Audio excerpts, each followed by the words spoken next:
بسم اللہ الرحمن الرحیم والصلاة والسلام علی رسول اللہ وعلی آلہ وصحبہ اجمعین۔ معزز ناظرین و سامعین کرام، السلام علیکم ورحمۃ اللہ وبرکاتہ۔ آج ہم اپنی کتاب جو ایران، افغانستان اور پاکستان کی زیارات مقدسہ کا سفر نامہ ہے، اس کا مختصر تعارف پیش کریں گے۔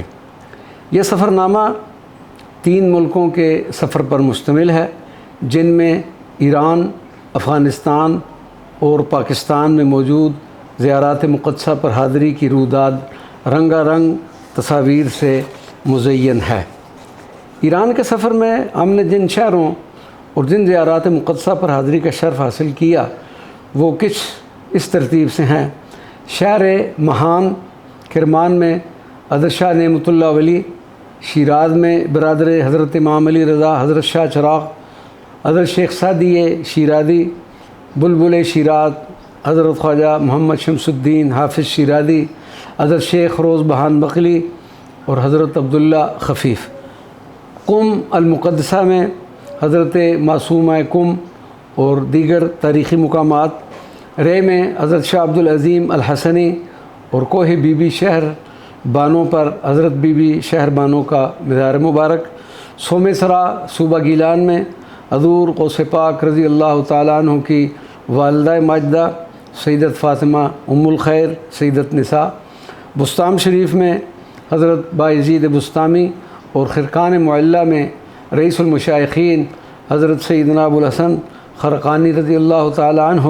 مشہد مقدس میں تاجدار مشہد مقدس والی خراسان حضرت امام علی رضا علیہ الصلاۃ والسلام، اور طوس میں حکیم ابوالقاسم فردوسی۔ افغانستان کے سفر میں جن شہروں اور جن زیارات پر حاضری کا شرف حاصل ہوا وہ کچھ اس ترتیب سے ہے۔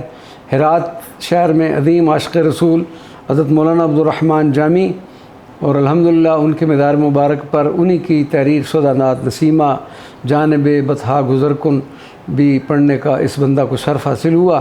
کندار میں عمارت خرقہ شریف اور مزار احمد شاہ ابدالی۔ غزنی میں حکیم ثنائی غزنوی اور بت شکن مرد مجاہد حضرت سلطان محمود غزنوی رضی اللہ عنہم۔ وطن عزیز پاکستان میں وقتاً فوقتاً جن مزارات مقدسہ پر حاضری کا شرف حاصل ہوتا رہا ان کا مختصر تذکرہ بھی سفر نامہ کی زینت بنا ہوا ہے۔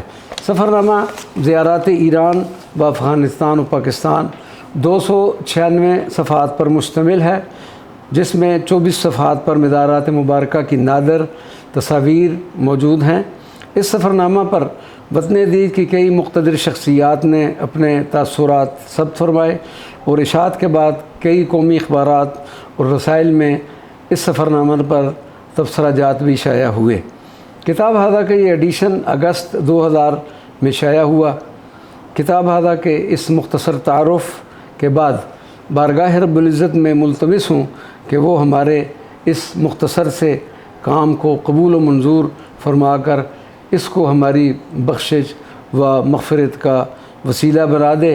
یا الہی، جو دعائے نیک میں تجھ سے کروں، قدسیوں کے لب سے آمین ربنا کا ساتھ ہو، آمین یا رب العالمین، بجاہ سید المرسلین صلی اللہ علیہ وسلم۔